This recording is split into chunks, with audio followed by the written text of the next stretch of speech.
Hello guys, welcome to my channel. I am Aritrika Roy. আবারও একটা নতুন ব্লগে তোমাদের সবাইকে স্বাগত। আজ আমি যাচ্ছি জিওগ্রাফি ট্যুরে, মানে ওই সার্ভে হবে হচ্ছে যে আমাদের সঙ্গে বন্ধুরাও আছে। আমি রেডি হয়ে একেবারে চলে এসেছি। তো তোমরা তো দেখলে আমি রেডি হয়ে চলে গেছি, যেখানে আমাদের বাস আসবে। বাড়ি থেকে আসার পথে সকালের কিছু ক্লিপ নিয়েছিলাম যে গ্রামে সকালটা কতটা সুন্দর লাগে। তো অনেকক্ষণ ধরে অপেক্ষা করার পর আমাদের বাস চলে এসেছে। আমরা খুবই এক্সাইটেড হয়ে গিয়েছিলাম, কারণ এটা আমাদের লাস্ট ট্রিপ। আমরা খুবই মজা করেছি। এবার আমরা বাসে উঠে গেছি। আমার বন্ধুরা তো খুবই আনন্দ করছিল, আর পুরো ভিডিওটা দেখলে বুঝতে পারবে যে প্রায় সময়ই হাই হ্যালো করছে, কারণ আমি अरे कहना क्या चाहते हो? প্রথম ব্লগ বানাচ্ছি, আর বেশিরভাগ সময়ই ওরা কথা বলছে। আর এটা দেখে আমার খুবই ভালোও লেগেছে যে ওরা আমাকে এতটা সাপোর্ট করছে। এমনিতেও আমি অন্য সময় অনেক কথা বলি, কিন্তু ক্যামেরার সামনে এদিক ওদিক क्या बात है सर, क्या बात है सर, क्या बात, ये बात है। তাকাই আর কথাই বলতে পারি না, তাই বেশিরভাগ সময় আমি ভয়েস ওভার দিচ্ছি। যাই হোক, এখানে প্রচণ্ড পরিমাণে গান বাজছিল, আর হচ্ছে কপিরাইটের জন্য মিউট করে দিয়েছিলাম আমি। তোমরা পুরো ভিডিওটা দেখতে থাকো। ওইখানে অনিন্দিতা, তোমার কেমন লাগছে পৌঁছে?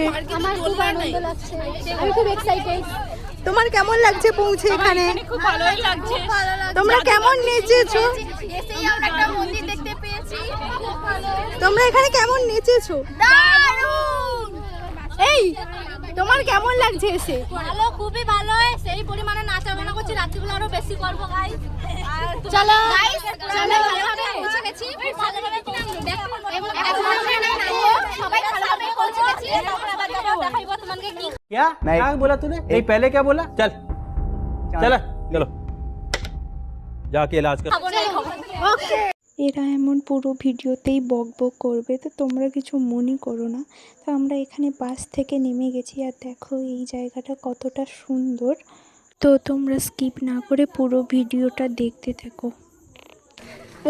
আমরা এখন চলে এসেছি, ঠিক আছে, একটু বাইরের দিকে যাচ্ছি, তারপর আবার আমরা সার্ভে করতে যাব। আমরা সবাই সার্ভে। मैं क्या करूं, फिर जॉब छोड़ दूं? এটা হচ্ছে পশ্চিম মেদিনীপুরের দাঁতনের কুরুম্বেরা দুর্গ। আর এখানে এত গরম, আর পুরো বাসের নিচে আমার পুরো অবস্থা খারাপ হয়ে গেছে, তাই জন্য আমার মুখের থোবড়াটাও আমার দেখাতে ইচ্ছে করছিল না। তো তোমরা দেখলে এখানে বড় একটা ঝিল আছে, আর এবারে আমরা ওই দুর্গটার ভেতরে ঢুকবো। অনেক পুরনো একটা দুর্গ, অনেক পুরনো ইট ফিট দিয়ে বানানো আছে। ভেতরটা এতটাই সুন্দর, পুরো অলিগলি কিছু একটা আছে, কিন্তু ভেতরটা এতটা সুন্দর। চারিদিকে গাছ, এত সুন্দর করে বাগানের মতো করে সাজানো আছে। এই রকম গলিভাবে পুরোটা আছে, আর মাঝখানে একটা মসজিদ আছে। তো এই গলিটার ভেতর এত ঠান্ডা, বাইরে এতটা রোদ, এত গরম, কিন্তু এই গলিটার ভেতরে প্রচুর ঠান্ডা। আমরা যখন সার্ভেতে গেছিলাম, বেশিরভাগ ম্যাম আর স্টুডেন্টরা তো এর ভেতরেই বসেছিল, খাচ্ছিল। 12 আর 11-এর সার্ভে হচ্ছিল, এটা আমাদের সার্ভে 12-এর সার্ভে হচ্ছিল। তারপরে 11-এর সার্ভেতে অন্য একটা জায়গায় যাওয়া হবে।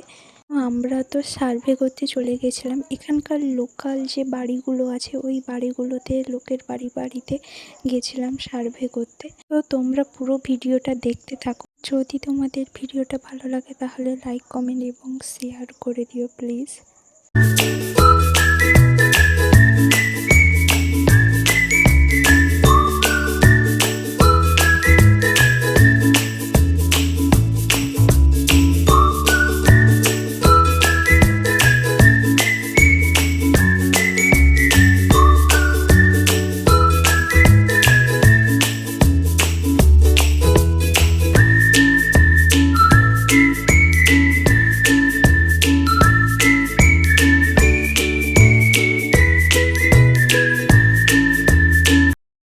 এই বাড়িগুলোতে আমরা সার্ভে করতে গিয়েছিলাম জিওগ্রাফি প্রজেক্টের জন্য।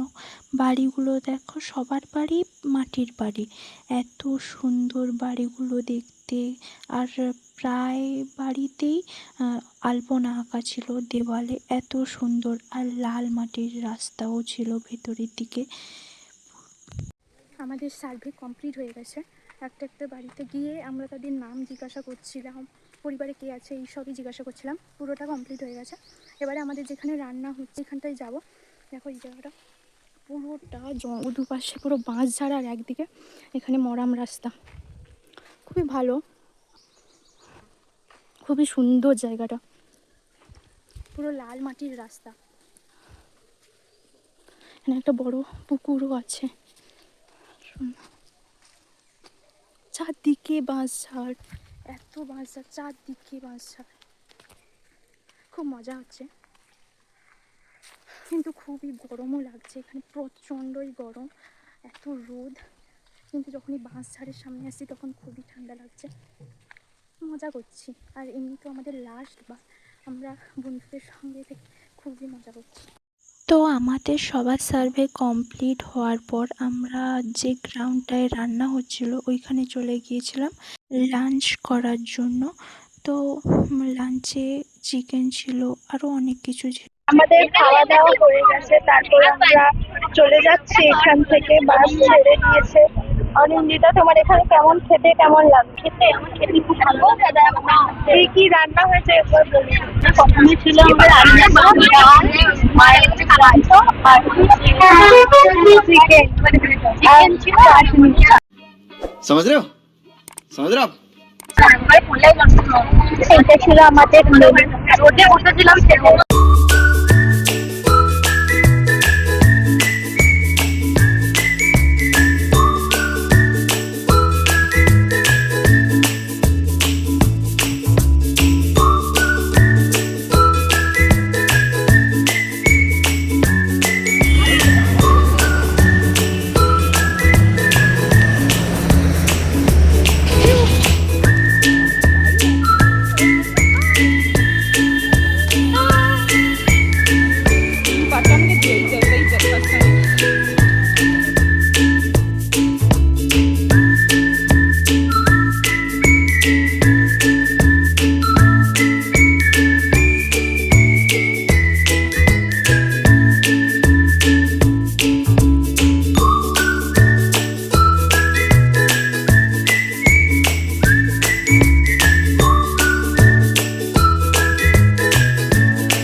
আমরা খাওয়া দাওয়া করে কুরুমবেড়া দুর্গ থেকে দাঁতনে চলে এসেছিলাম। এখানের জায়গাটা এত সুন্দর, আর পশ্চিম মেদিনীপুরে এতই গরম, আমার মুখের অবস্থা তো খুবই বাজে হয়ে গিয়েছিল। আর বাসে এমন নেচেছি, খাওয়া দাওয়ার পরেও আমরা নাচতে থামিনি, এত নেচেছি যে আমাদের অবস্থা কাহিল হয়ে গিয়েছিল।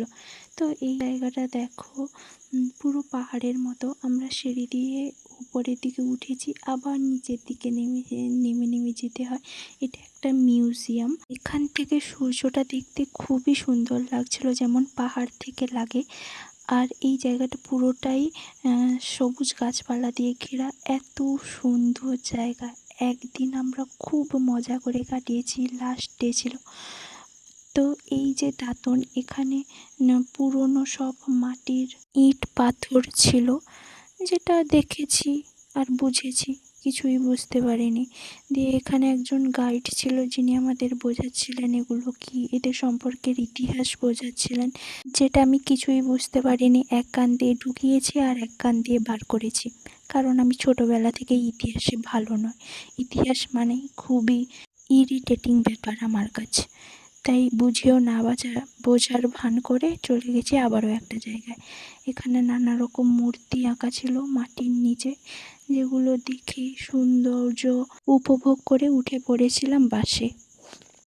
বাসে ওঠা থেকে শুরু করে নামা পর্যন্ত এত নেচেছি, গা হাত পা মাথা সব ব্যথা করে বাড়ি এসেছি। এই কারণ এই বছরটাই আমাদের লাস্ট ডে। আর নাচবো না, বন্ধুদের সঙ্গে তো প্রচুর নেচেছি, খুব আনন্দ করেছি, একদিনটা পুরো ওয়ার্থ ইট গেছে, কিন্তু আরও কয়েকদিন হলেও খুব ভালো হতো। তো বাস থেকে নেমে বাড়ি এসে আর তো আমার ব্লগ করার কোনো ইচ্ছেই ছিল না, পুরো আমি ঘুমিয়েই পড়েছি। তো তোমাদের যদি এই ভিডিওটা ভালো লেগে থাকে তাহলে লাইক, কমেন্ট, শেয়ার এবং সাবস্ক্রাইব করে দিই। টাটা।